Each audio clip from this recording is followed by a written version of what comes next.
Cameraman மனசே start முள்ள பார்த்தீங்கன்னா முள்ளு செடி பார்த்து ஹேண்டில் பண்ணணும். பார்த்தீங்கன்னா போயிட்டு இருக்கலாம்.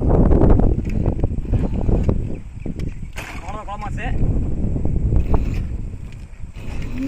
பார்த்தீங்கன்னா போயிட்டே இருக்கலாம், நம்ம போட்டு போயிட்டே இருக்கலாம். பேட்டரி பார்த்தீங்கன்னா நல்லா புது பேட்டரி தான். பக்கா கிலோமீட்டர் வேலை தரும். பார்த்தீங்கன்னா அந்த பேட்டரிக்கு பார்த்தீங்கன்னா சார்ஜ் போட்டு மொத்தம் 5 நாள் ஆகுது. இன்னும் சார்ஜ் 55 வோல்ட் இருக்குது, 65 வோல்ட் இருக்குது. பார்த்தீங்கன்னா வெளியே தூரம் பாருங்கள். நம்ம என்னால் ஜூம் பண்ணி எடுப்பா அதை